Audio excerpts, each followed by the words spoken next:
Pedro capítulo 3. Voy a dar lectura en el verso 18. Primera de Pedro capítulo 3, verso 18. Dice de esta manera: porque también Cristo padeció una sola vez por los pecados, el justo por los injustos, para llevarnos a Dios, siendo la verdad muerto en la carne, pero vivificado en espíritu. Lo voy a volver a leer. Porque también Cristo padeció una sola vez por los pecados, el justo por los injustos, para llevarnos a Dios. Ahora voltee su Biblia al Evangelio según San Juan, capítulo 11. Juan capítulo 11, verso 50. Dice así, Juan 11, verso 50. Ni pensáis que nos conviene que un hombre muera por el pueblo, y no que toda la nación perezca. Ni pensáis que nos conviene que un hombre muera por el pueblo, y no que toda la nación perezca. Voy a hacer una oración. Padre, en el nombre de Jesús, queremos que tu Espíritu Santo hoy nos hable, Señor. Queremos que nos hagas entender, Señor, lo que Jesús hizo por nosotros. En el nombre de Jesucristo. Amén. Varios de ustedes que han estado escuchando la palabra de Dios, que han estado viendo las demandas de Cristo, lo que Cristo realmente te pide a ti, lo que es un verdadero cristiano, lo que es realmente vivir con un corazón cristiano, lo que realmente Cristo quiere de ti. Quizás la palabra que tú has escuchado ha moldeado tu vida, te ha quitado pecados, cosas que te llamabas antes cristiano, aunque todavía seguías haciendo ciertos pecados. Ahora te has quitado de todo eso, ahora te has arrepentido, ahora has dejado muchas de esas cosas. Y no solo eso, sino que ha despertado en ti un hambre por Dios. Te ha despertado un apetito por seguir a Dios, por hacer su voluntad, por ya no andar tibio, ni mundano, ni carnal, sino por hacer lo que Dios quiere. Y no solo eso, sino que ha llegado al punto de que has estado hablando a otros, has invitado a otra gente, porque la palabra te ha impactado, ha hecho cosas en ti, eres diferente que hace un año, eres diferente que antes que escuchara la palabra de Dios. Ha habido cambios en ti. Pero yo quiero recordarte que los cambios que hay en ti no ganan el perdón de Dios. Todo lo que tú hagas, todos los cambios que haya habido, todas tus buenas obras, todo tu amor que ahora tengas a la gente, todo que tú hayas dejado el pecado, no por eso Dios te otorga el perdón. Yo quiero separarte dos cosas: tu deber de tu deuda. El deber tuyo es que tú vivas rectamente, es que no ofendas a Dios, es que con el cuerpo humano que Dios te ha dado, ya no mientas, ya no te emborraches, ya no adulteres, ya no tengas celos, ya no forniques, ya no andes en ningún pecado. Ese es tu deber.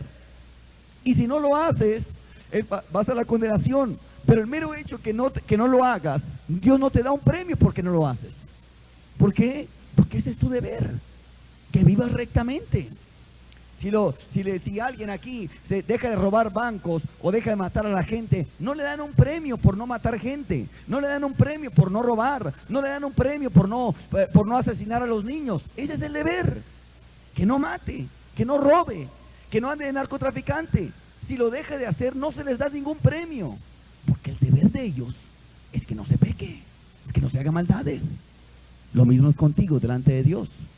Tu deber es que tú vivas rectamente para Dios. Y si ahorita ya lo estás viviendo, y ahorita tú ya estás caminando como Dios quiere, ese realmente es tu deber, pero sigues teniendo tu deuda. Sigues estando perdido delante de Dios, sigues con la deuda sobre tus hombros, sigues siendo culpable delante de Dios. Todavía la deuda no es quitada. ¿Por qué? Porque que ahora tú cambies de vida no te quita la deuda. Qué bueno que hayas cambiado, qué bueno que te hayas quitado el pecado, qué bueno que te hayas limpiado, pero eso no te quita el pecado. Eso no te quita el pecado.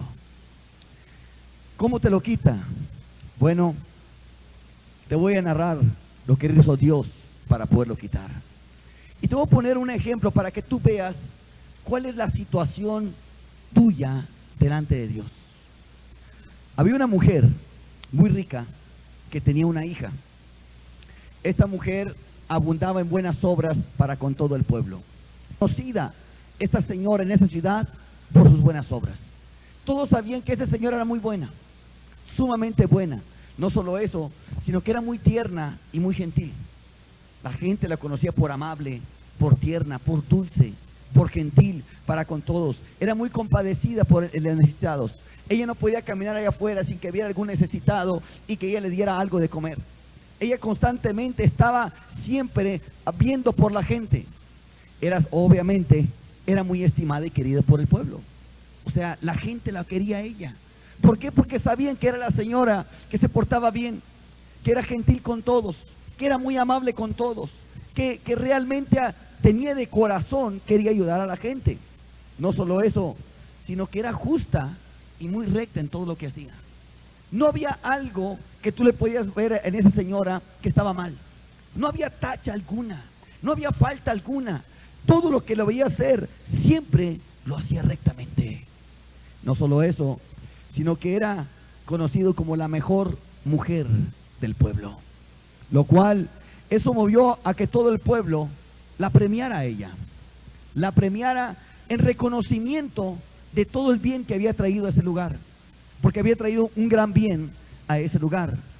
Pero antes, en el momento en que iba a ser premiada, en el momento que estaban todos los jueces, en el momento que estaban todos los ciudadanos, en el momento que estaba el alcalde y estaban todos ahí, en el momento que ella estaba sentada en la silla y que nombran su nombre para darle el premio a ella, un premio que el pueblo le estaba otorgando como en reconocimiento por ser una ciudadana distinguida en ese lugar. En ese momento grita a su hija y se acerca ahí y dice: momento. Dice: esa es mi madre. Y mi madre mató a mi padre. En ese momento toda la gente se turba. Y empieza a narrar que ella quería la herencia de su marido. Y no quería dejarles nada de dinero a la familia de su marido. Así que esta mujer mata a su marido, lo despedaza en pedacitos y lo da de comer a los gatos. Cuando la gente oyó eso, se turbó.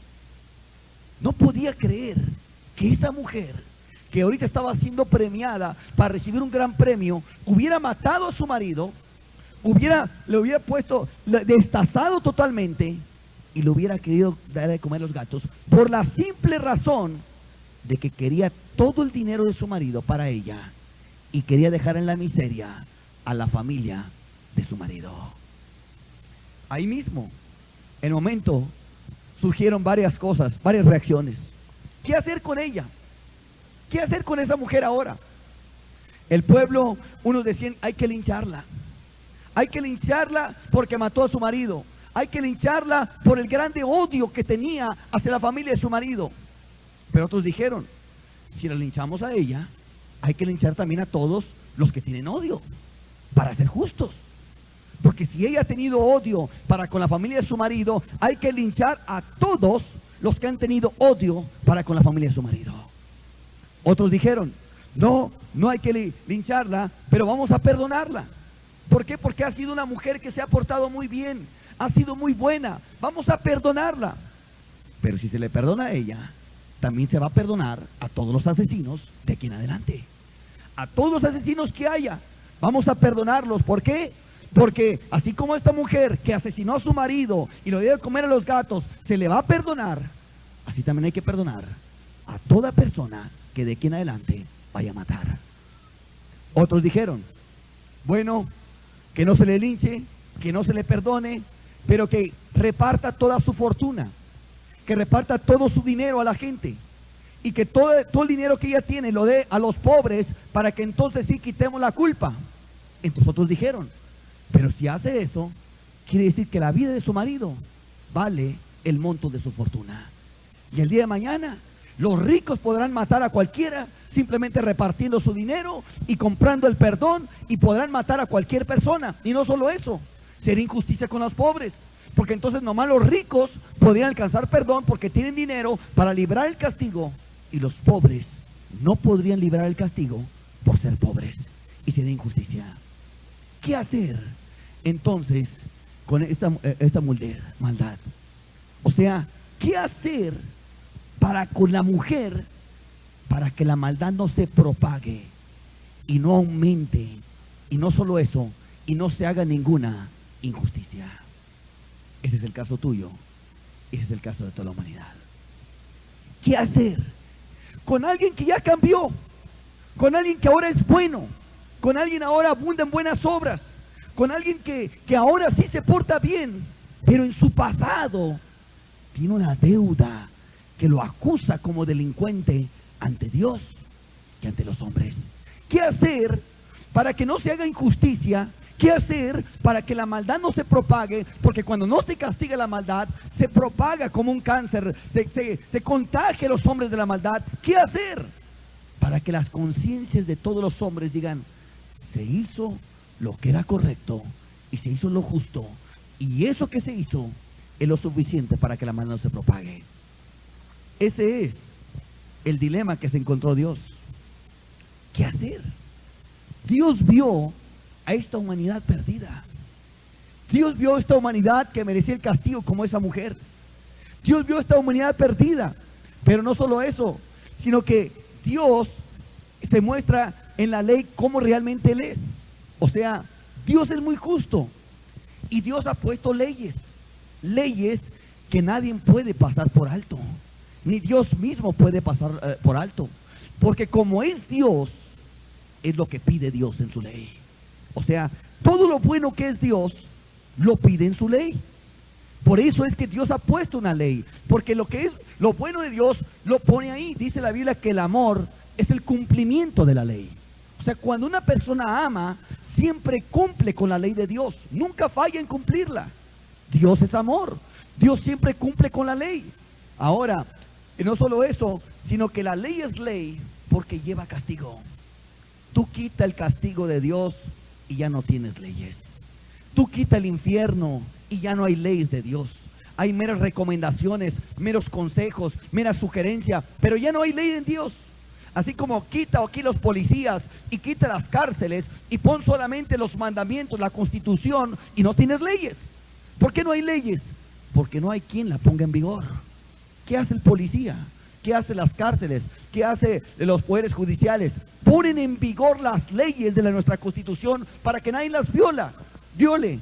Y cuando alguien las viola, hay un policía, hay un ministerio público, hay una cárcel que pone en vigor esa ley.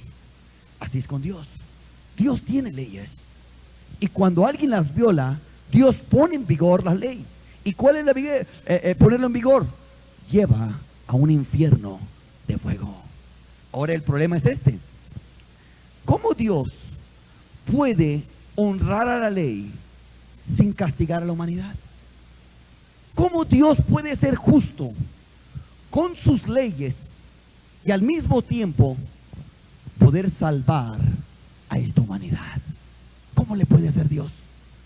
Dios quiere que no se pase por alto la ley, y la ley pide un castigo sobre la humanidad, así como pedía un castigo por esa mujer. Pero al mismo tiempo, Dios quiere salvar a esa mujer. Dios quiere salvarte a ti. ¿Cómo Dios le va a hacer? Para ser justo con la ley y al mismo tiempo salvar a un pecador que está arrepentido. La única manera es algo que hiciera Dios que produjera el mismo efecto que el castigo. ¿Qué efecto produce el castigo? Bueno, imagínate que como se hace en unos países, al que robara, se le llevara a la plaza y le cortan la mano. ¿Qué efecto produce ese castigo? Temor. O sea, temor a robar. Imagínate que como se hace en unos países, a un violador se le llevara al centro de la plaza, se convocara a toda la ciudad y le dieran 190 azotes en la espalda. Es lo que se hace en otros países. Le dan 190 azotes en la espalda. Y tú estuvieras viendo, y estuvieran dos niños ahí, papá, ¿por qué le están azotando a este hombre? Porque es violador. A todos los que violan les hacen eso. A todo el que a todo el que roban le hacen esto otro. ¿Qué efecto produce el castigo? Temor a no quererlo hacer. Ok. ¿Qué podía hacer Dios para que en lugar de traer un castigo, hiciera algo que produjera el mismo efecto? Temor a volver a pecar. Pero sin que hubiera castigo. ¿Cómo le podría hacer Dios para que los hombres temieran tanto, así como cuando ven que te cortan la mano o cuando te dan azotes? ¿Qué podía hacer Dios que produjera el mismo efecto de temor para que la gente no quisiera pecar? ¿Qué podía hacer Dios? Aquí es donde Dios entra la sabiduría de Dios. Lo único es mandar a algún sustituto. Alguien que sustituyera a la persona que recibe el castigo y que la gente lo viera, que está recibiendo el castigo, y cuando supieran por qué lo están castigando, porque hizo este pecado, porque hizo esto otro, porque hizo otro. Y no solo eso, sino que muriera ahí para que ejemplo de todos que así se va a tratar con aquella persona que peque. Eso produciría temor. Pero ¿a quién se mandaría? Porque si agarran cualquiera de la raza humana, todos han pecado y todos necesitan de un Salvador. O sea, Dios lo que pensó era tener un sustituto por toda la raza humana, un sustituto por ti. Alguien que así como el ladrón en esos países que le cortan la mano y van ante los jueces y para que le corten la mano dijeran, no te van a cortar a ti la mano, voy a enviar un sustituto para que le corten a él la mano, lo pongan delante de todos y todos lo vean, se le va a cortar la mano por ladrón. Pero el verdadero ladrón está ahí abajo y este no ha robado nada, pero toda la gente se va a dar cuenta que a ese le van a cortar la mano. Y cuando le cortan la mano, la gente dirá, no vuelvo a robar porque yo vi un hombre que robaron la mano, que le cortaron la mano. Pero ese hombre no robó. Ese hombre era un sustituto. Y el que robó estaba ahí abajo viendo cómo alguien era sustituto. O sea, ¿qué hizo Dios? Dios dijo, voy a poner un sustituto para poder salvar a la humanidad. ¿Qué características tiene que ser el sustituto? No podía ser cualquiera. O sea, se necesitaban ciertas características para que alguien fuera sustituto. Yo no podía ser sustituto. Tú no podías ser sustituto. No era cualquier persona el que podía sustituir en ese lugar. Primeramente, tenía que ser alguien que nunca hubiera pecado. ¿Por qué? Porque entonces sería sustituto. Si por ejemplo un ladrón dice yo voy a sustituto, pues tú mereces que te corten la mano. Si tú eres un violador, pues a ti mereces que te azoten, porque tú has pecado en eso. Se necesita alguien que nunca hubiera pecado en nada, para que cuando le estuvieran castigando, entonces esa persona no debe nada, pero es sustituto de otro. O sea, tendría que haber sido alguien que en todo honró la ley, que siempre obedeció a Dios, que nunca le falló en nada para poder ser un sustituto. Y ahí vemos que se eliminan a muchas personas. Nos eliminamos todos. ¿Por qué? Porque todos hemos pecado.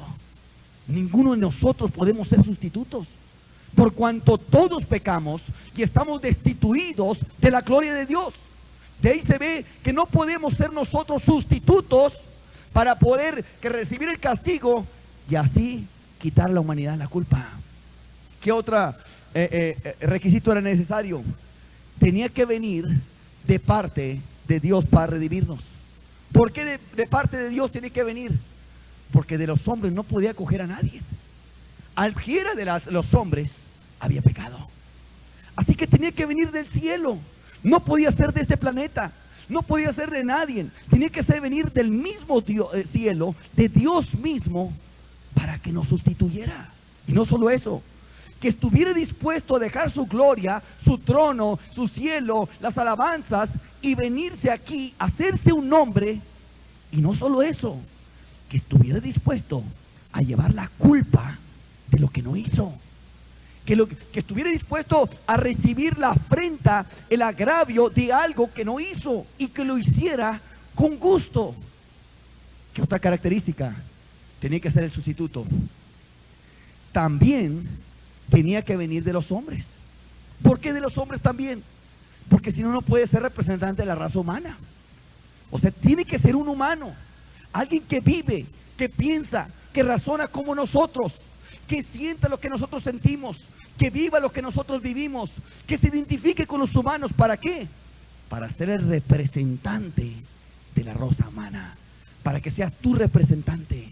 Tú en tu representante no puedes mandar a un perro, no puede ir un perro en representación tuya, no puede ir un caballo en tu representación, no puede ir ningún animal, porque el animal no te representa a ti lo que eres. Pero una persona sí te puede representar, porque la persona habla, siente, ve, es como tú, te va a representar. Ok, el sustituto tenía que representar a la raza humana y tenía que forzosamente que venir de entre los hombres. Por último, el sustituto tenía que estar dispuesto a tomar el lugar del pecador, del castigo. Que él dijera: ¿estás dispuesto a que te corten la mano? ¿Estás dispuesto a que te azoten? El sustituto tenía que decir sí a esas preguntas. O sea, y no solo eso, sino que en el castigo sobre él se tenía que mostrar toda la maldición de la ley.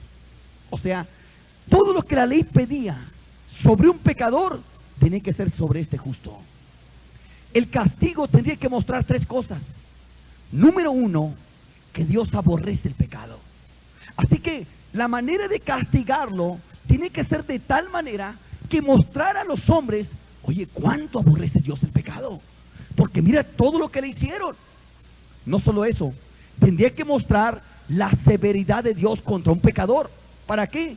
Para que cuando se ve la severidad de Dios sobre el pecador, los hombres teman. Así como cuando se corta la mano, o lo torturan, o lo mete en una plaza, te da temor. Que Dios me libre de robar para que me corte la mano, que Dios me libre de violar para que me den esos azotes. O sea, aquí tenía que mostrar la severidad de Dios sobre el pecador. ¿Para qué? Para producir temor en los hombres, y para que viendo ese temor el hombre no pecara. Pero no solo eso, se tendría que mostrar también que cada pecado es castigado sin faltar uno solo. O sea, cuando él se le castiga, se tiene que mostrar cada pecado que hizo cada representante humano. Cada humano tiene que ser castigado. Ok, pero ¿en quién va a ser castigado? En sustituto. Pero el pecado de uno, quizás el tuyo no es adulterio, pero el del otro es robo, pero el tuyo es mentira. Y estos, cada pecado tiene que ser castigado en el sustituto. No solamente uno, todos los pecados tienen que ser castigados en el sustituto. Y entonces sí, podía ser un buen sustituto y podía hacer el mismo efecto que si agarrara a cualquier delincuente, pecador, lo pusieran ahí. ¿Quién podrá ser ese sustituto? Yo te propongo que veas si Jesús cumple los requisitos para este sustituto. Te voy a mostrar los hechos de Jesús y veas tú mismo y te convenzas que el único sustituto que podría ser Jesús, nadie más, porque sería el único que cumpliría con todos los requisitos para poder ser sustituto para nuestra salvación. Primeramente, Jesús era digno de un palacio, era digno de las riquezas, de gloria y de fama. Pero Él sí deja su trono en la gloria. Desciende de Dios, viene de la gloria, viene de allá y se hace un hombre. O sea, nace en un humilde, en el mesón, en un lugar donde había animales, donde había todo ese tipo, donde era realmente tenido como un corral. Nace en una familia pobre, nace con escaseces, nace con muchas cosas, no con las riquezas. Puede haber nacido en el palacio de los judíos, puede haber nacido allá en una familia rica. No nace así, viene a nacer en una familia pobre, pertenece a una familia pobre. Él mismo tenía que trabajar, sabía lo que era trabajar, sabía lo que era sudar por un salario, sabía lo que era sufrir por algo. Jesús era 100% humano, 100% hombre. Él vivió lo que tú eres. O en otras palabras, venía de los hombres, venía de la raza humana. No tuvo una casa, no tuvo un asno, no tuvo una sepultura, no tuvo un lugar donde invitar a alguien a cenar, no tuvo nada. Jesús no tuvo nada. De hecho, el asno lo pidió prestado, la sepultura se la prestaron a él, la casa no tenía donde recostar su cabeza. Jesús no tuvo nada. Él sabe lo que es ser pobre, y ser pobre de los pobres. Porque tú cuando menos tienes luz eléctrica, cuando menos tienes un tanque de gas, cuando menos tienes la leche envasada, cuando menos tienes muchas comodidades. Jesús no tuvo eso. La leche había que ordeñar a la vaca. No había luz eléctrica, había que prender velas. No había gas, había que cocinar en el fuego. O sea, tenía muchas incomodidades. Jesús sabía lo que era vivir pobre. Él, en otras palabras, no le cuentas nada a Jesús. No le cuentas qué se siente vivir como Él. Él supo lo que tú viviste. Él sabe lo que tú has sufrido. Él sabe lo que tú has vivido. Él sabe todo eso. Él venía de los hombres. Venía totalmente de los hombres. Y sabe todo lo que tú sientes, sabe lo que es la aflicción, sabe lo que es la tristeza, sabe lo que es la escasez, sabe lo que es trabajar, sabe todo eso, porque Jesús venía de entre los hombres. Pero no solo eso, Jesús venía también de Dios. Jesús nunca escribió sus enseñanzas, Jesús vivió sus enseñanzas. Su vida era una enseñanza. Y aunque Él no escribió un libro, lo escribieron sus apóstoles, sus discípulos. La vida de Jesucristo hablaba más fuerte que muchas palabras. De tal manera que cuando llegaba a hablar, dice, este hombre habla como quien tiene autoridad y no como los escribas. Jesús vivía cada palabra. Cuando decía algo, yo soy la resurrección y la vida, de pronto lo veías resucitando un muerto. De pronto, cuando tú lo veías decir algo de que el que en mí cree no estará muerto sin tener la luz de la vida, de pronto veía un ciego y le daba luz a sus ojos. Cuando de pronto venía un hombre que fuera pagano, fuera romano, fuera fariseo, fueran sus enemigos, el que fuera, Jesús tenía un corazón para todos. No solamente para los que lo amaban, aún para sus enemigos. Como fue el ejemplo de aquella persona cuando quiso apresarlo. Y al que lo apresa, Pedro en su celo le corta la oreja. Aunque lo venía a apresar, Jesús toma la oreja y lo sana. Ahí veías a Jesús. En otras palabras, Jesús vive las enseñanzas. No demostró sus enseñanzas con razonamientos humanos. Él tenía tanta sabiduría que con sus razonamientos pudiera demostrado que realmente era Jesús. No, Él no tuvo necesidad de eso, sino que simplemente lo demostró con la veracidad de su resurrección. Ahí se acaba todo argumento. Todo lo que Él dijo toma cuerpo, toma verdad, toma peso cuando resucita Cristo. Al resucitar Cristo te está diciendo una cosa: todo lo que yo dije cuando estuve en la tierra es verdad. Yo dije que iba a poner mi vida y que la iba a volver a tomar. La puse y la volví a tomar. A diferencia de otros pensadores como son Confucio, como son Buda, como son Mahoma, todos ellos dijeron que había un camino. Pero solo Jesús dijo, yo soy el camino. Todos ellos dijeron que existía una verdad, pero solo Jesús dijo, yo soy la verdad. Algunos de ellos dijeron que había un Dios, pero solamente Jesús dijo, Dios es mi Padre. Dios es mi Padre. Solamente Él podía hacer esas aseveraciones. En otras palabras, Jesús realmente venía de Dios. enseñaba como quien tiene autoridad. ¿Por qué? Dios mismo estaba enseñando en la persona de Jesús. La gente salía tras él, no solo por lo que él sabía, sino para ver su gloria. La gente estaba impactada viendo a Jesús. Nunca se vio unos momentos tan hermosos como el tiempo cuando Jesús estuvo viviendo aquí. Ahí vimos su gloria, gloria del unigénito del Padre, lleno de gracia y de verdad. Era un espectáculo ver a Jesús. Multitudes iban a donde estaba Jesús, y cuando ya no podía estar dentro de la ciudad, que tuvo que estar en el desierto, la multitud salía al desierto. Y aún en el desierto, donde no tenía que comer, donde no tenía nada, Jesús mismo les daba alimento y multiplicaba los panes para ellos. Jesús provenía de Dios, 100% Dios, 100% hombre. No había diferencia. Era Dios encarnado, era Dios hecho carne, pero también era 100% humano y sabía lo que tú sentías. Jesús era la complacencia, es la complacencia del Padre. Desde que nació fue servido por los ángeles. Los ángeles venían a servirlo. El cielo estaba abierto y ángeles que subían y descendían sobre el Hijo del Hombre. Fue tentado por los mismos demonios, por el diablo mismo, pero lo venció. Nunca pudo el diablo hacerlo tropezar. Sabía bien el diablo que si tropezaba en algún pecado, no podía sustituir a los pecadores. ¿Por qué? Porque sería pecador también él. Se necesita alguien que nunca hubiera desobedecido. El diablo, el punto que quería hacerlo era hacerlo caer. Cristo no cayó, pero era tentado como tú y como yo. No creas que en él eran menor las tentaciones.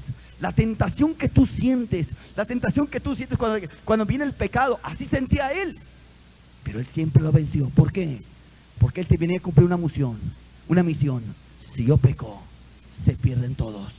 Y por amor a los perdidos, él soportó la tentación. No solo eso, los mismos demonios lo reconocían. Sabían. Cuando llegaba Jesús, de los demonios saltaban y decían: ¿nos has venido a atormentar antes de tiempo?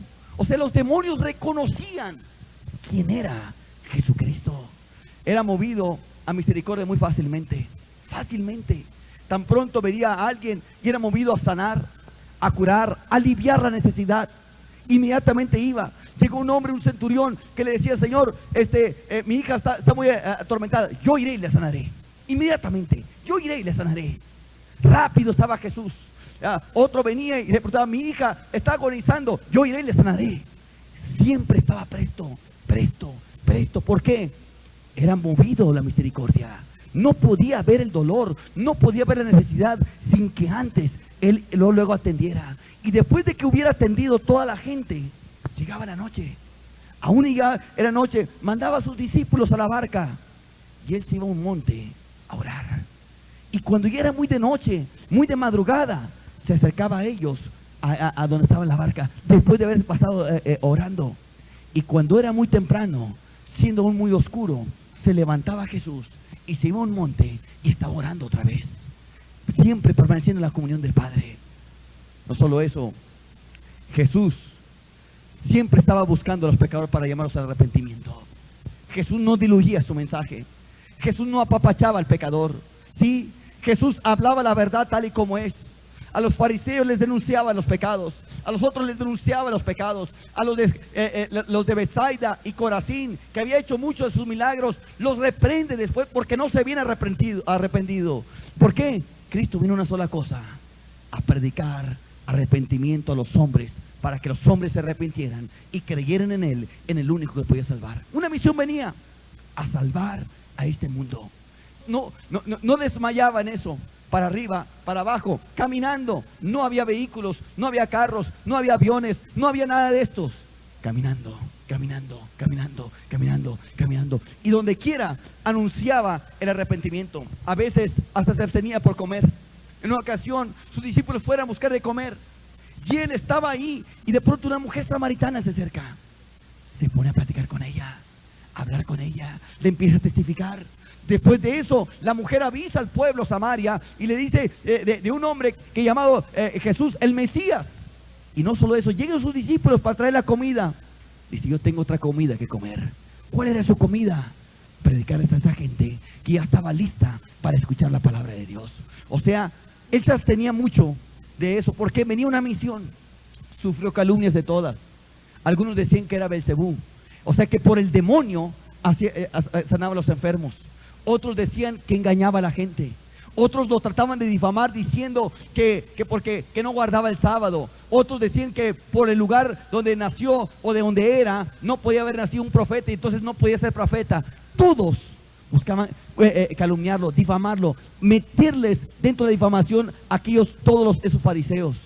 No solo eso, Jesús renunció hasta lo más querido, a su familia, porque en un momento que su propia familia se le volteó. Y un día llegó María con sus otros hijos y fueron a Jesús por una sola cosa, porque decían ellos, ya se volvió loco Jesús. Y fue María junto con los otros hijos que tenía para tomar a Jesús y llevárselo a la casa, porque decían, este ya está fuera de sí. Cuando llega su madre y llegan sus hermanos, Jesús la tiene que desconocer y dice, ¿quién es mi madre y mis hermanos? Y le dice, mi madre y mis hermanos es el que hace la voluntad del Padre. ¿Por qué? Ella no estaba haciendo la voluntad del Padre en ese momento, ni sus hermanos estaban haciendo la voluntad del Padre. Ellos venían para llevarse a Jesús, porque creían que se volvió loco. Entonces Jesús dice, mi madre y mis hermanos son los que hacen la voluntad de mi Padre. ¿Qué crees que sintió Jesús? Desconocer a ella a su madre. ¿Qué crees que sentía Jesús? ¿Por qué crees que siempre le llamaba mujer? Mujer, mujer, mujer. ¿Por qué nunca la llama madre? Porque él sabía que la relación entre ella y María no podía ser esa si él venía a salvar al mundo. Él tenía que tenerlos separados, a un margen, a una distancia de su familia, para él poder cumplir la misión a que él venía. Pero él estaba renunciando a lo más querido. Él amaba mucho a su madre, él amaba mucho a sus hermanos, él amaba a todos ellos. Él quería a esa gente, pero por causa de su misión se tuvo que mantener una distancia para cumplir su propósito. No solo eso, Jesús accedía siempre a la petición de sus discípulos. Le pedían, Señor, ¿no ves que la tempestad? Reprendía el mar. De pronto le pedía algo, sus discípulos, ahí estaba presto para hacerlo. Llamaba a Pedro y Pedro no le decía nada, pero iba a casa de Pedro y después sanaba a la suegra. O sea, Jesús siempre accedió a la petición de aquellos que lo pedían. Era alguien que no andaba escondiéndose, sino que estaba presto para todos. Y tenía atención para cada alma, atención para cada persona. De pronto ya va con un principal de la sinagoga llamado Jairo. Va para su casa, a medio camino llega una mujer con flujo de sangre. Desde hacía 12 años que estaba con eso. Había gastado todo en médicos y nada había mejorado, sino empeoraba peor. Esa mujer toca el manto y recibe un milagro. Jesús se para, la gente lo aprieta, la multitud lo aprieta y le pregunta, dice Jesús, ¿quién me ha tocado? Porque poder he sentido que ha salido de mí. La gente le dice, bueno, pues la gente te aprieta, ¿cómo dices tú quién me ha tocado? Pero él sabía que había ocurrido algo. Voltea detrás de él y ve a una mujer temerosa y se pone a ministrar a esta mujer. La mujer le dice cómo ha sido sanada ese milagro. Y ahí toma el tiempo Jesús para salvar a esa mujer, darle el perdón de los pecados. Como se entretuvo el tiempo ahí, como se pasó un tiempo, llegan noticias de la casa de Jairo. Ya no molestes más al maestro. Ya se murió tu hija, ya está muerta, ya no lo molestes. ¿Qué crees que pensaría ese hombre? Si no se hubiera detenido aquí Jesús, ya hubiéramos llegado a la casa y nos hubiera muerto mi hija. Pero Jesús, conociendo el corazón de Jairo, le dice, no temas, sino solamente cree. Se va a casa de Jairo, saca a esos incrédulos que se burlaban, se mete con Jairo y su esposa y Pedro y otro discípulo, y entra donde está la mujer, y aquella que estaba muerta le habla como si estuviera viva y la resucita. Tiempo para cada alma. Ese es Jesús. Jesús siempre había algo, tiempo para cada persona. Pero Jesús era como cualquier hombre. Tenía hambre, tenía sed. A veces él tuvo sed. Jesús, en una ocasión lo iban a apedrear y se escondió. Se escondió Jesús. Y después de que se escondió, sale de su escondrijo y pasa en medio de aquellos que lo iban a apedrear. Jesús era como cualquier hombre. No solo eso, sino que Jesús se cansaba. Él mismo se cansaba como tú a veces te cansas. Y no solo eso, Jesús lloraba. En una ocasión, sabiendo que él iba a resucitar a un muerto, sabiendo el poder que había en él, se identificaba con aquellos que lloran. Jesús sabía llorar con los que lloran. Estaban todos llorando, estaban todos conmovidos por la muerte de Lázaro. Y dice la Biblia, y Jesús lloró. Ese era Jesús. No solo eso, Jesús impactó en solo 3 años. 3 años duró su ministerio, aunque su vida duró más de 33. Pero 3 años y algo más duró su ministerio. Recorría a pie las ciudades. Eran aproximadamente 190 kilómetros la distancia que él estaba recorriendo. 190 kilómetros solamente. Poco menos un poquito más que de aquí a México. Era el recorrido que tenía Jesús. Pero su vida redarguía a todos los pecadores. Al mismo Pedro, cuando hace el milagro y ve la pesca milagrosa, le dice: Pedro, apártate de mí, que soy hombre pecador. Inmediatamente reconocía al Mesías por la vida que tenía Jesús. Jesús, algo impresionante de él es que nunca le falló a los que confiaron en él. Todo aquel que depositó su confianza en Jesús para algo, recibió de Jesús. Y no hay un solo evento en la Biblia en que Jesús le haya fallado a alguien. A sus discípulos nunca les falló. Nunca les falló. Hasta lo último vio por ellos. A los endemoniados, 2 endemoniados que estaban ahí, los libera. Los libera totalmente a esos endemoniados. A Jairo, el que quería que le resucitara a su hija y que después murió, se lo resucita. A la viuda de Naín le resucita al hijo. A la mujer de flujo de sangre se la sana. Al centurión le sana al siervo. O sea, Jesús nunca falló a nadie. Ese leproso que no quería ni siquiera que lo viera Jesús, que dijo: si quieres puedes sanarme, sabía que tenía el poder, lo sana Jesús. Los 10 leprosos también lo sana. Todo el que se apoyó en Cristo, todo el que depositó su confianza en Jesús, fue sanado. Bartimeo, que desde lejos le gritaba: hijo de David, hijo de David, hijo de David. Llega Jesús con él y lo sana.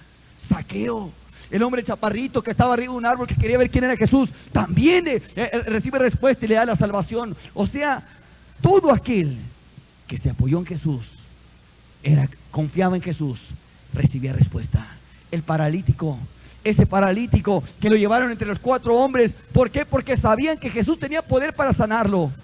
Le perdonan los pecados, y no solamente eso, sino que lo hace que se levante y empieza a caminar ese paralítico. Todo el que confió en Jesús era realmente ayudado. Pero Jesús fue más allá de la ley, honrándola. Todo esto vemos que cumple los requisitos. Falta el último: que quiera sufrir el castigo. Acuérdate, el castigo tenía que mostrar el aborrecimiento de Dios por el pecador. Ahí tendría que ver, los hombres que veían eso, tenían que ver una cosa: ¿cuánto Dios aborrece al pecador? Se tenía que mostrar eso en el castigo.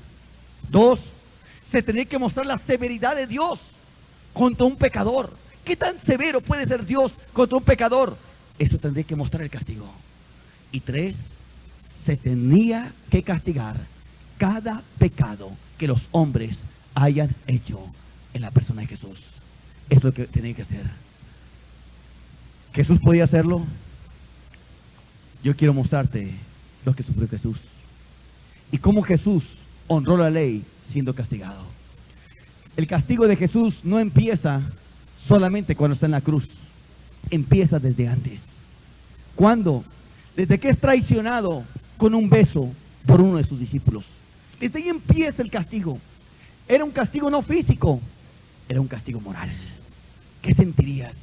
Que aquel amigo con el cual estuviste 3 años, que viviste con él, que comiste con él, que estuviste con él, o sea, cual la traición con un beso es para castigar el pecado de tu hipocresía. ¿Cuántas veces tú fuiste hipócrita? Llamándote, diciéndole a Dios que lo ibas a servir y luego no lo servías. Llamándole a tu padre y luego no lo obedecías. llamándote cristiano y no siendo un cristiano. ¿Cuántas veces tú andabas ahí detrás de Dios diciéndole una cosa a Dios, pero viviendo otra, viviendo hipócritamente, a escondidas del pecado? Había que castigar esa hipocresía. La traición de un beso, con la traición de sus discípulos, ahí Cristo es castigado por haber hecho, por eso, por la hipocresía. A Cristo le escupen en el rostro. ¿Qué simbolizaba que le escupieran en el rostro a Cristo? ¿Qué castigo le querían dar ahí? Por la rebeldía humana. Esa rebeldía que es como si le escupieras a Dios, que el Dios que te hizo, que te formó, que te dio vida, que te dio creación, de pronto no lo quieres obedecer. El Dios que hace que lata tu corazón, el Dios que hace que palpite tu corazón, el que hace que tú vivas, que te da hijos, que te da alimento, de pronto tú dices, no lo obedezco. Es como si le escupieras a Dios en la cara. ¿Quién eres tú para que te obedezca? Y le escupes, siendo que Él fue el que te castigó. ¿Qué más simbolizaba? La afrenta tuya contra Dios. ¿Cuál era la afrenta? Que Dios, pudiéndote acabar contigo, tú te le revelas. Tú haces lo que quieres. Tú le dices, no te obedezco. Tú le dices, no, mira, tus mandamientos no me importan. Tú dices, ¿sabes qué? Voy a hacer lo que me dé mi regalada gana. Eso es como una afrenta a Dios. No solamente eso, el escupir a Jesús a la cara simboliza también tu ingratitud. ¿Cuántas cosas te ha dado Dios? ¿Cuánta salud te ha dado? ¿Cuántos bienes te ha dado? ¿Cuántos alimentos te ha dado? ¿Cuánta agua te has tomado? ¿Cuánto aire has respirado? ¿Cuántas cosas te ha dado Dios? ¿Y con qué le pagaste? ¿Con maldades? ¿Con mentiras? ¿Con enojos? ¿Con celos? ¿Con inmundicia? ¡Con pecados! Ahí está mostrando, escupiéndole a Dios en la cara. Sí, tú me has dado, pero yo no importa lo que tú me hayas dado, yo voy a vivir a mi manera. Y es como escupirle a Jesús en la cara. ¿Qué más simbolizaba? Que no había un afecto natural. ¿Qué es el afecto natural? Naturalmente, es normal que una madre quiera a su hija. Es normal que un hijo quiera a su padre. Eso es normal. Pero ¿qué pasa cuando se pierde ese afecto natural? Que la madre ya no quiere a su hija. Que el hijo ya no quiere al padre. ¿Cómo tú ves eso? ¿Cómo ve esta sociedad cuando ve una madre neutralizada que nace su hijo y lo mete en un basurero? ¿No la ve mal? ¿No se escandaliza la gente? Ok, ¿qué era normal? Pues que lo normal es que el que te da de comer, que es Dios, vivas para Él. Lo normal que es que el que te da salud, pues te has agradecido y vivas para Él. Lo normal es que el que hace que tú vivas y nazca tu corazón y palpite, pues vivas agradecido con Él y vivas para Él. Pero eso no se vio en ti. No había afecto natural. El que te daba vida, el que te daba salud, el que te daba comida, el que te daba estos, no había el mínimo de gratitud hacia Él, sino más bien había desprecio con tus hechos hacia Dios.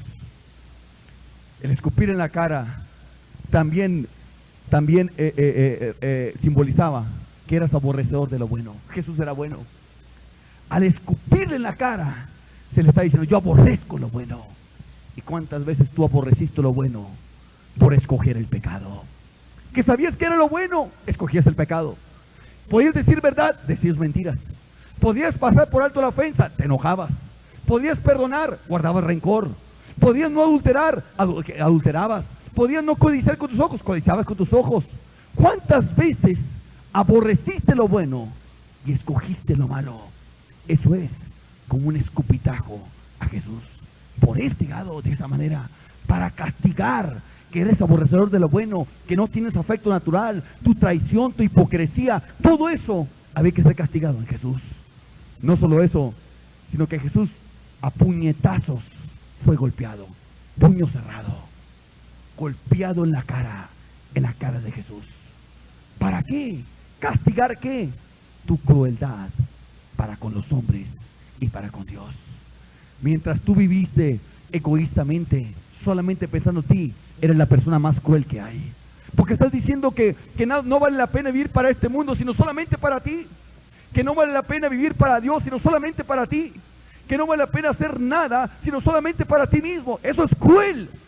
Y con esa crueldad, Jesús fue puñeteado ahí para castigar tu crueldad. No solo eso, para castigar tu odio, tus homicidios, para castigar todo lo que había dentro de ti, tus blasfemias, lo implacable, que no te podías aplacar con nada, hasta que no sacabas tu odio, hasta que no sacabas tus palabras groseras, hasta que no sacabas toda la furia que había en ti. Había que castigarlo. A puñetazos agarraron a Cristo para castigar esos pecados. No solo eso, sino que después lo cachetearon con la mano abierta. Eso es como para castigar la soberbia y la vanagloria. Es algo más sutil, como más elegante. La furia se muestra con el puño.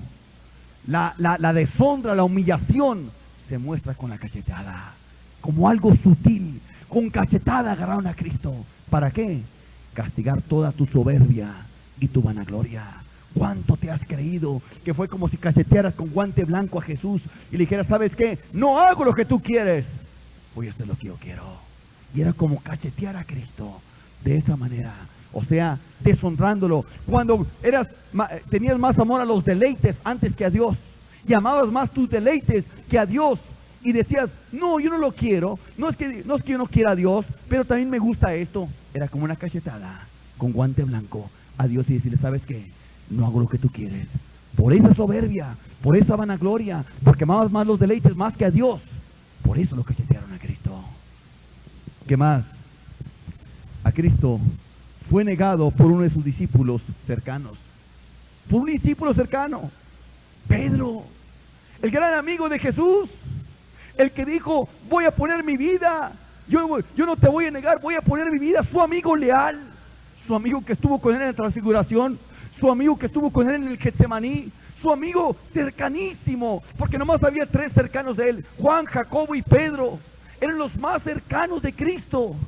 Ese cercano lo negó 3 veces. Y en la última hasta maldijo, solamente para que no dijeran que era amigo de Jesús, que él andaba con Jesús. ¿Para qué? Para castigar tus deslealtades. Para castigar que tú eres más amador de ti mismo más que de Dios. Que tú le dices una cosa a Dios. Sí, Dios, yo no te voy a negar. Yo voy a ser un cristiano. Ahora sí, para que veas, yo voy a ser cristiano. Y después, eres desleal con Dios. Y lo traicionas. Y ya no vives. Ya no te acuerdas de las palabras que dijiste. Y ya no haces lo que salió de tu boca. Eso que salió de tu boca que dices, ahora sí voy a vivir para ti. De pronto, como Pedro, te vuelves desleal. Y lo traicionas. Y lo niegas. Y maldices. Y empiezas a hacerlo. Había que castigar ese pecado. ¿Cómo lo castigaron? Con Pedro. Pedro lo negó 3 veces. Cristo otra vez el dolor moral, sintiendo. Ese Pedro, amigo de él, de pronto lo niega 3 veces. Y cuando lo niega, Jesús voltea a ver a su amigo, que lo había negado 3 veces. Y Pedro sale allí, llorando amargamente. ¿Qué más? A Jesús le hicieron injusticia en su juicio. Prefirieron a un homicida antes que a Cristo. ¿Cómo te sentirías tú que aquí hay un gran asesino y tú eres inocente y la gente prefiere que suelten al asesino y que así te castiguen?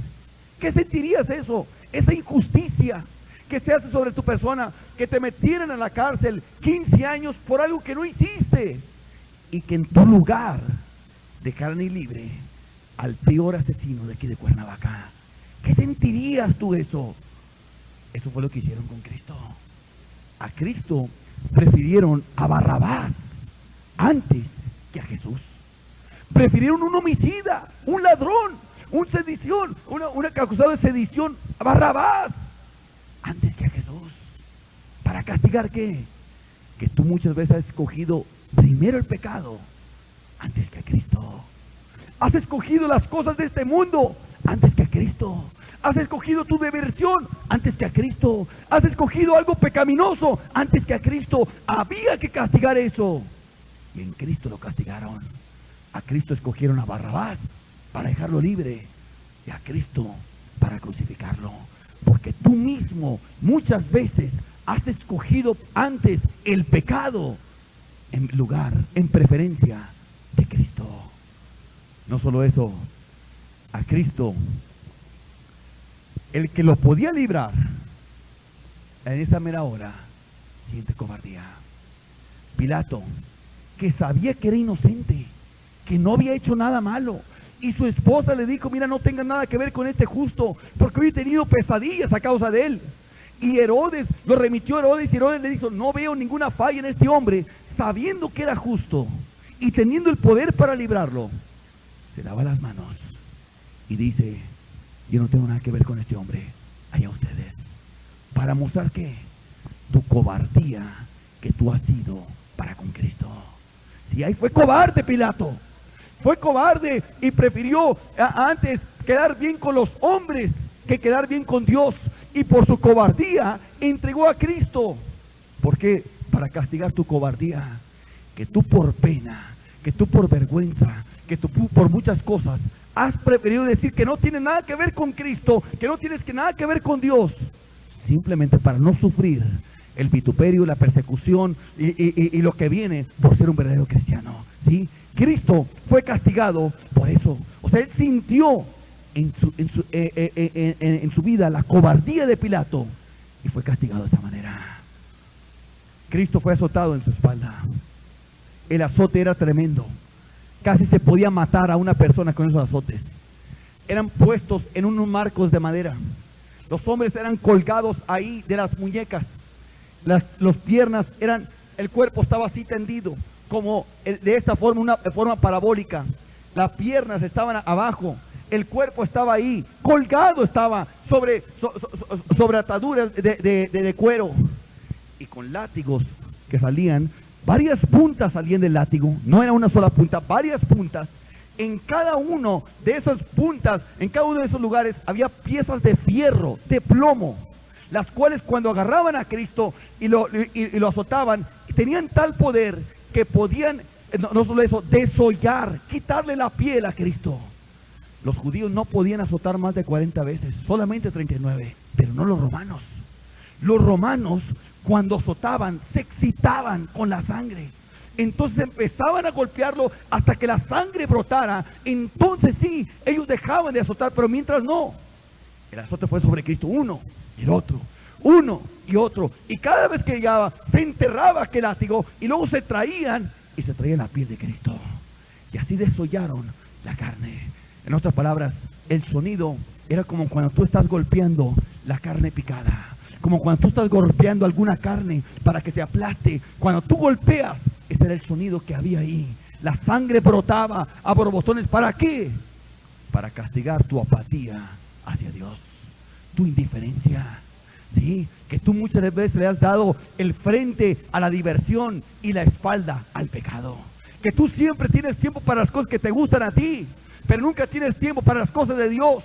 Y tu frente le das al pecado, a la televisión, al cine, a la música mundana, a muchas cosas. Y la espalda se le das a Dios. Había que castigar eso. A Cristo fue castigado por eso. En otras palabras, Cristo sufrió por tu apatía. Cristo fue desnudado y lo fue vestido. ¿Para qué? ¿Qué castigo? Vean, ¿qué siente alguien tan puro, tan limpio como Cristo? Que lo desnudan y que te están viendo. ¿Qué sentirías tú, mujer, que te agarraran aquí en la plaza y te desnudaran? ¿Qué sentirías tú, varón, que te desnudaran allá enfrente de toda la plaza, todos viéndote? ¿Qué había que castigar ahí? Tu desvergüenza. ¿Cuántas veces fuiste muy desvergonzado tú? Desvergonzado y descarado, haciendo cosas sabiendo que Dios te ve como quieras las hacías, con una desvergüenza tal que no te importaba que te estaba viendo, sino con toda desfachatez delante de Dios cometías toda clase de pecados y lo hacías y Dios estaba viendo para castigar en ti, no solamente eso, tus borracheras, tus orgías, tus inmundicias, todo eso, castigar todo eso, que no te avergüenzas que haces en eso y que ya después, ya que haces todas tus maldades, te sientes mal. Cristo fue castigado por esa causa. A Cristo se burlaron de él, ¿sí? Se burlaron de él. Muchos se burlaban, hasta los ladrones que estaban ahí. La gente se burlaba de él. ¿Para qué? Para castigar todas tus idolatrías, todas tus herejías, esos ídolos que tú le pedías, que tienen carne, como que te quieres burlar de Dios. Ah, Dios no me contesta a mí, pero se lo pide la Virgen María, y la Virgen María se lo saca a Dios, y así como quiera le sacamos a Dios lo que queremos, como queriéndote burlar a Dios, buscando santos, buscando hechicerías, buscando brujos, buscando manipular para obtener las cosas, porque no quieres vivir una vida recta, como queriéndote burlar de Dios. Así que Cristo fue castigado porque tú te querías burlar de Él. Por eso fue castigado. No solo eso, Cristo le pusieron una corona de espinas aquí en la cabeza. Las espinas se las clavaron en cada una parte de la sien. ¿Para qué? Castigar todas tus amarguras, todos tus enojos, todos tus pleitos, todas tus contiendas, todas tus envidias, todos tus celos, todas tus envidias, todas aquellas cosas malas que andas pensando de otros. Había que castigarlas. Y Él las castiga en la persona de Cristo.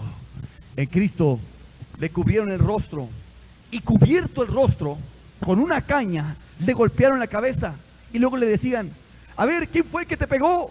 Dinos, ¿quién fue el que te pegó? ¿Para qué?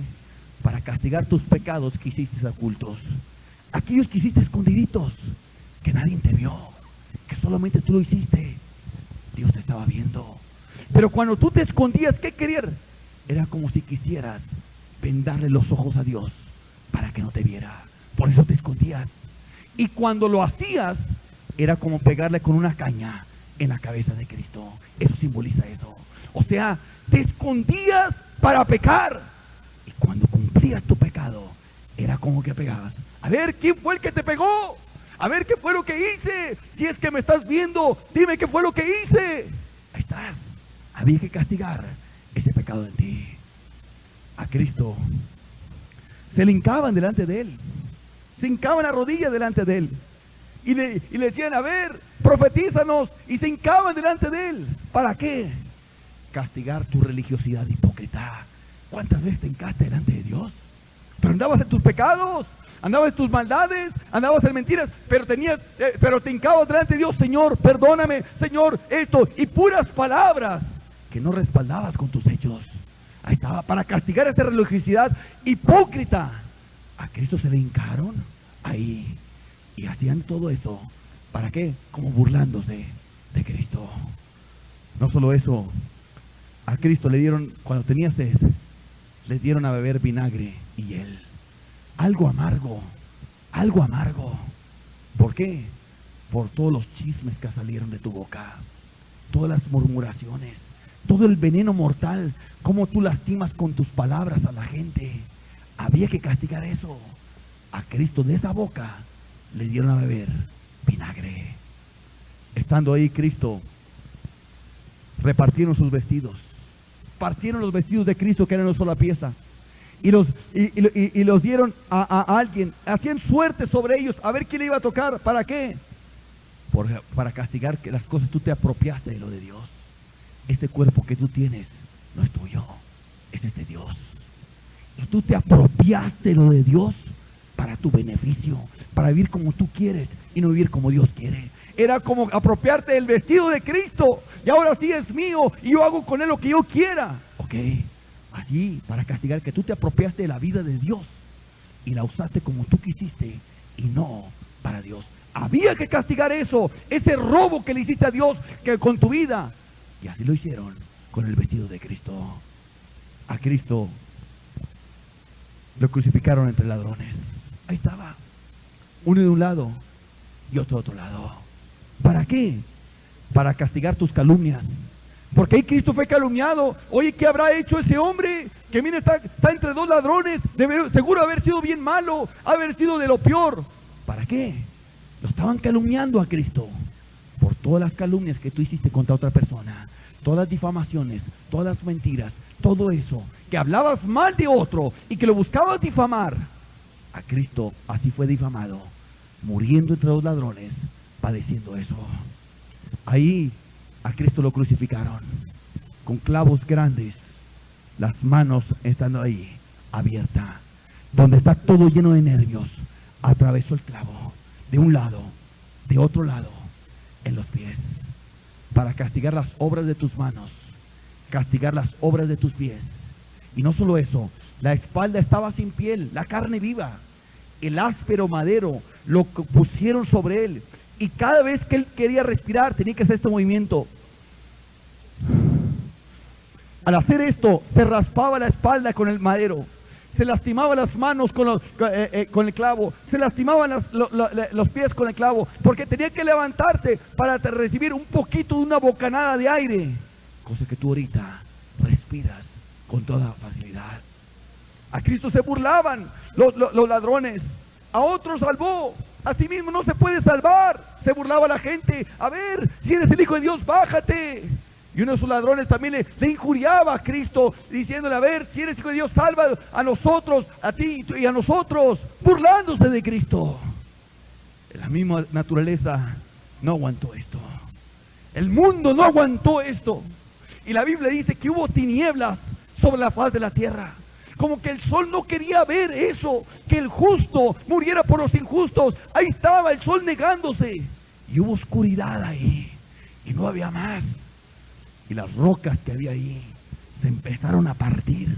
Lo más duro que son las rocas, se partían. La naturaleza no soportando que el justo muriera por los injustos. Y hubo un gran terremoto en ese momento. Y un centurión a lo lejos decía: verdaderamente este era el Hijo de Dios. Esas rocas que se partieron, ¿qué quería mostrar? Los corazones duros que no se quieren partir tienen menos sensibilidad que esas rocas, que es la misma naturaleza, se parten cuando ven el sacrificio de Cristo. ¿Cuál fue el efecto de esto? Los que pasaban le injuriaban. Gente que pasaba y veía eso le injuriaban a Cristo, no sabiendo quién era Cristo. Los religiosos le injuriaban también. Estando ahí le estaban injuriando. Mira, él injuriaba, a otros salvó, a sí mismo no se puede salvar. El ladrón le injurió también.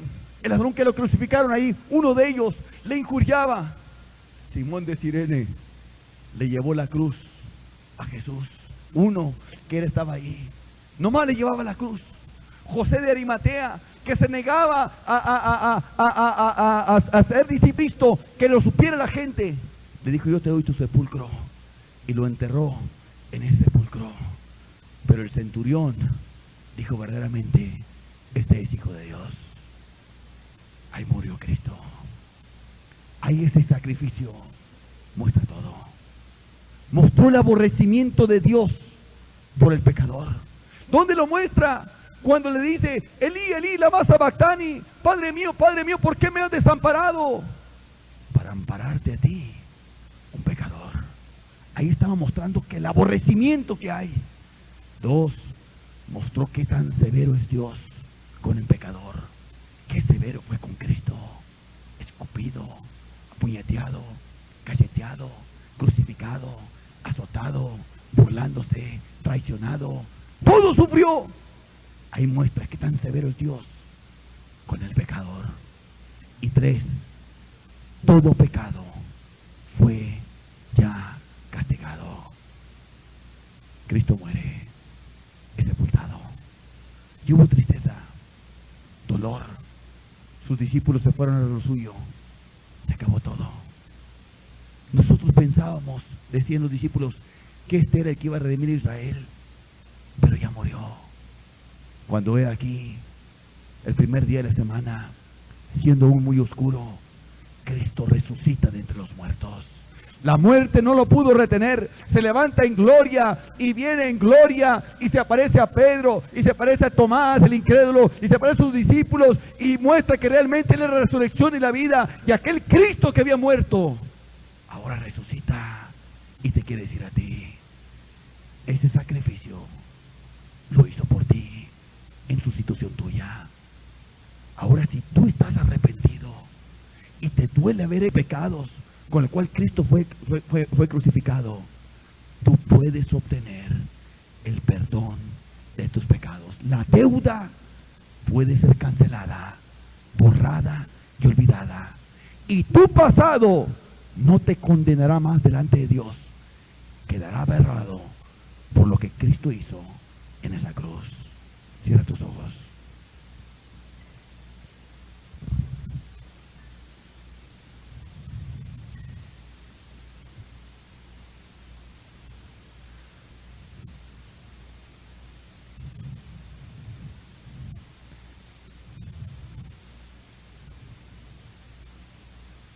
¿Qué pues haremos de este Jesús llamado el Cristo?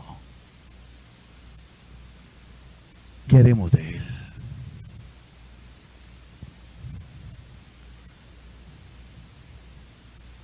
¿Le volvemos a crucificar para que tú sigas en tus pecados?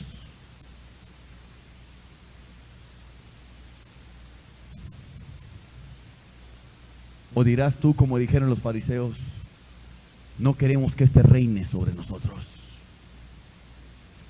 No queremos que este reine sobre nosotros. Él es el sustituto. El único que te podía sustituir. No hay nadie más. Fue puesto delante de todos. Delante de todos se vio el castigo. Ya fue castigado todo pecado. Y ahora para toda persona que de veras está arrepentida, que de veras está pesadumbrada de su pecado, que de veras los ha abandonado porque está arrepentido, aquí está la manera justa en la cual Dios puede perdonar: el sacrificio de Cristo. Ponte a meditar la gran deuda que tú tienes ahorita. Ponte a pensar en todos tus pecados.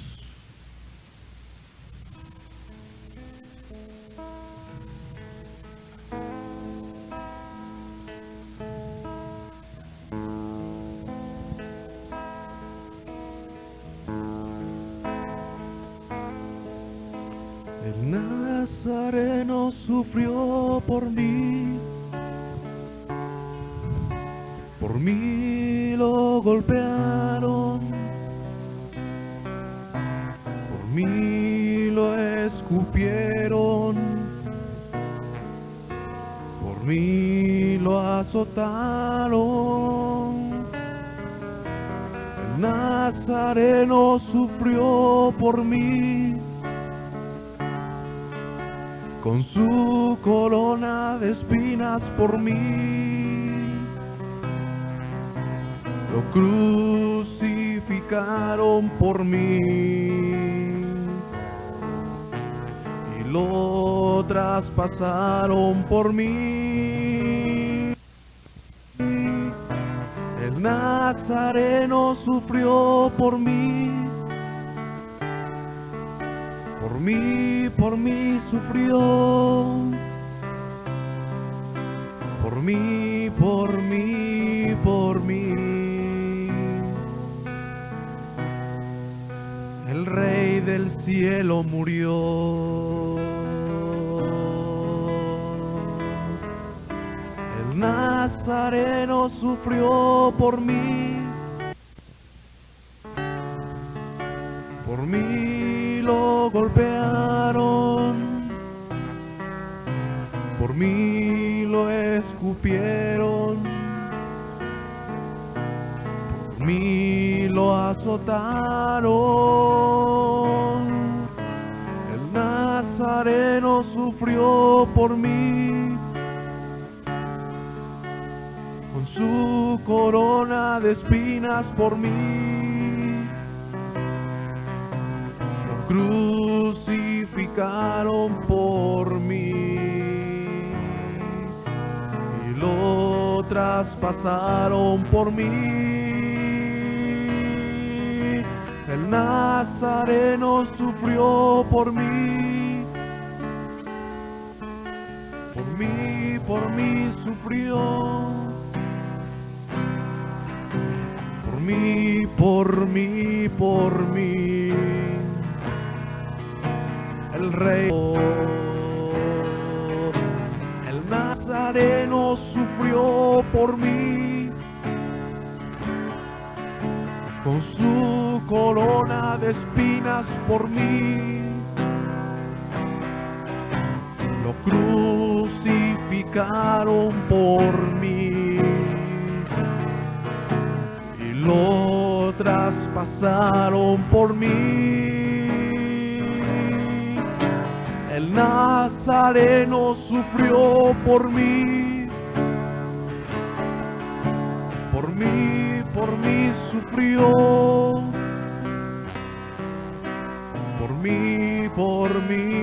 por mí. El Rey del cielo murió. Si hay alguno de ustedes que de corazón está arrepentido, y digo de corazón, que de veras tú aborreces la vida que has vivido, que de veras tú ya has abandonado tus pecados, porque te duele haber hecho eso contra Jesús. Si hay alguno aquí que aprecia lo que Cristo hizo, que fue contado entre los pecadores para ser tu sustituto, para librarte de la culpa, para Dios así ser justo.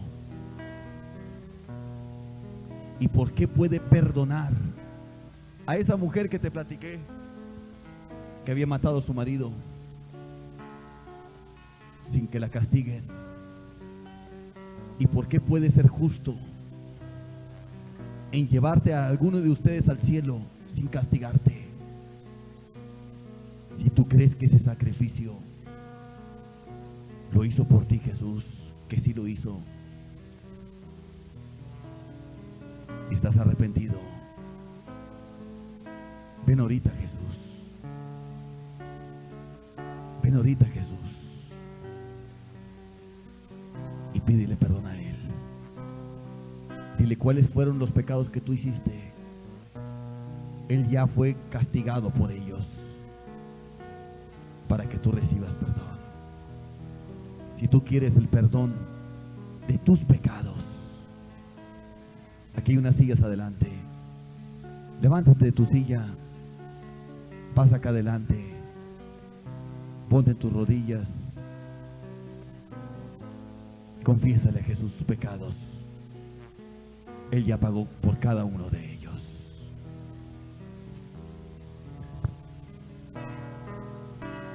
El Nazareno sufrió por mí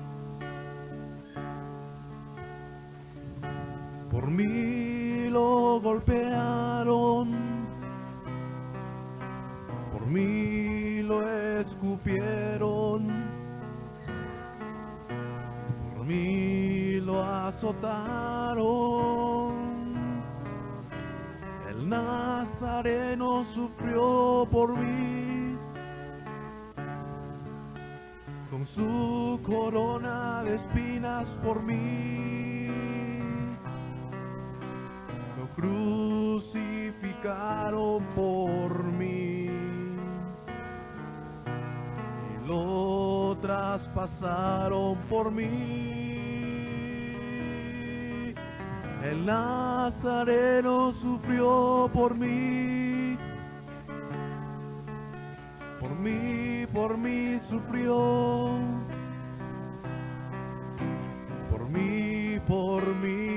por mí. El Rey del cielo murió. Nazareno sufrió por mí lo golpearon, por mí lo escupieron, por mí lo azotaron. El Nazareno sufrió por mí, con su corona de espinas por mí. Lo crucificaron por mí y lo traspasaron por mí. El Nazareno sufrió por mí, por mí sufrió. Por mí, por mí, por mí. El Rey del cielo murió.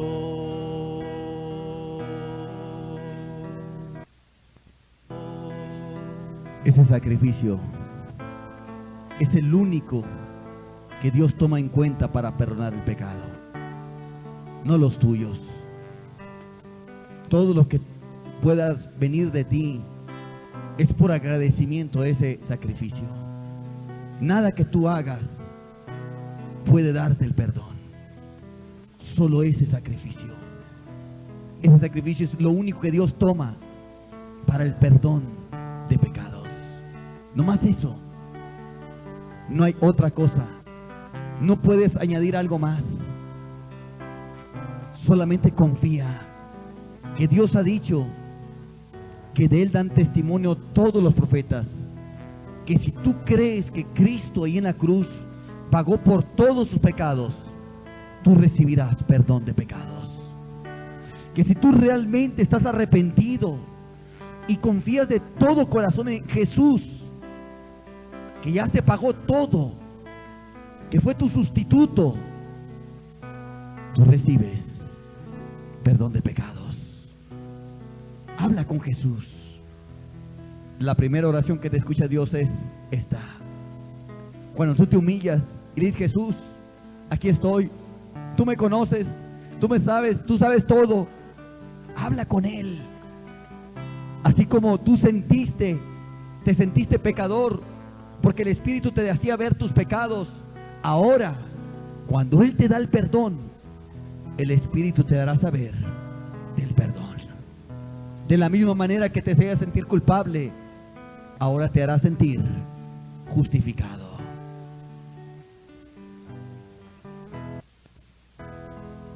Me hirió el pecado, fui a Jesús, mostréle mi dolor. Perdido, errante, vi su luz, bendíjome su amor. En la cruz, do primero vi la luz, y las manchas de mi alma yo lavé. Fue ahí por fe, do vi a Jesús, y siempre feliz con él seré. Sobre una cruz mi buen Señor su sangre derramó por este pobre pecador, a quien así salvó. En la cruz, yo primero vi la luz, y las manchas de mi alma yo lavé. Todo tu pasado queda borrado. Fue allí por fe, yo vi a Jesús, y siempre feliz con él seré. Todo tu pasado queda olvidado. Venció la muerte con poder, y al cielo se exaltó. Confiar en él es mi placer, morir no temo yo. En la cruz, ahí fue donde te perdonó. En la cruz, yo primero vi la luz, y las manchas de mi alma yo lavé. Fue allí por fe, yo vi a Jesús, y siempre feliz con Él seré. En la cruz.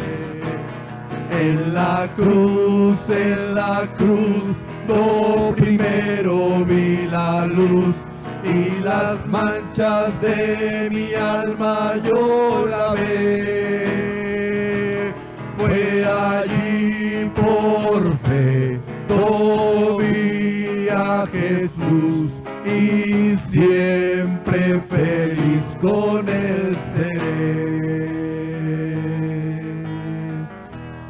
Aunque Él se fue, solo no estoy, mando al Consolador,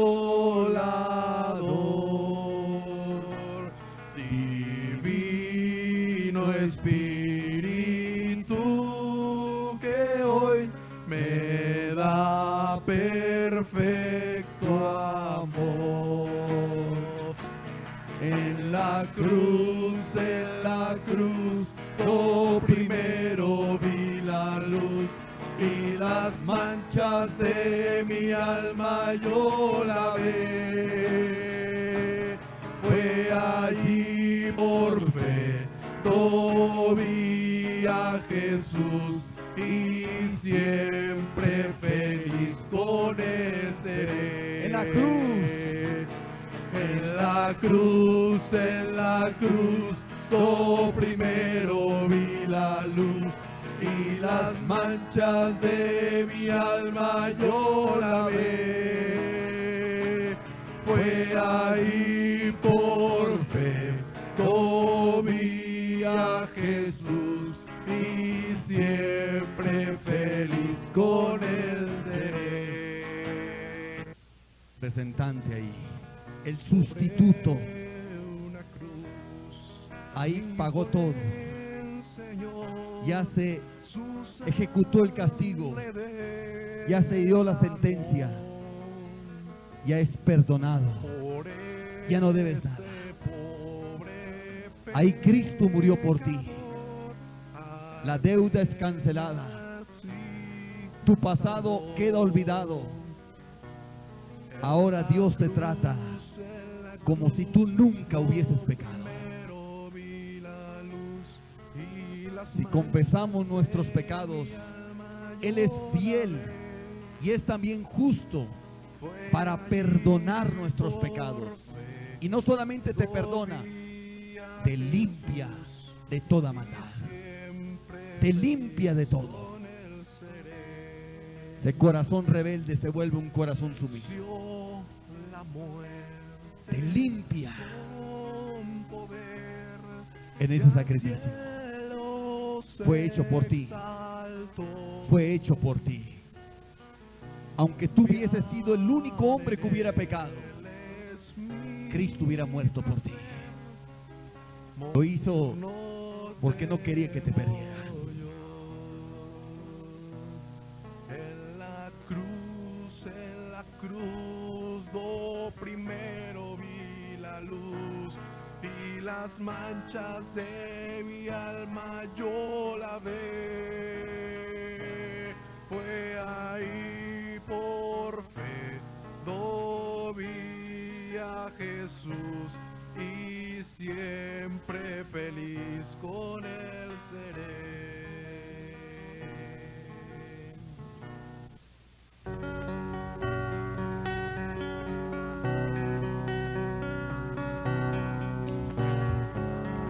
Tan grande fue el amor de Dios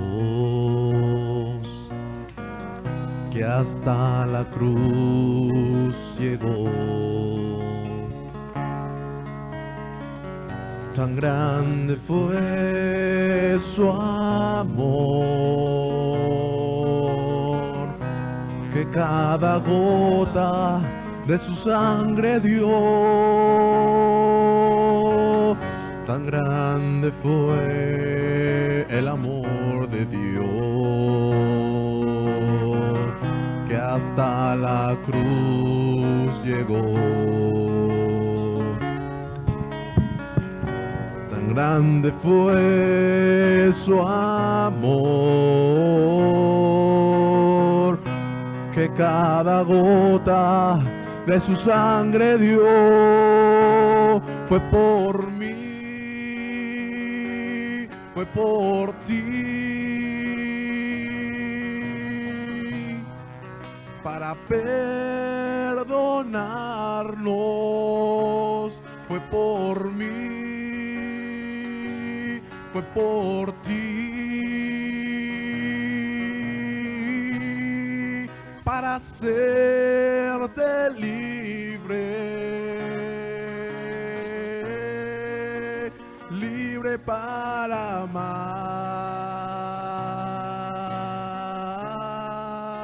y para hacer el bien.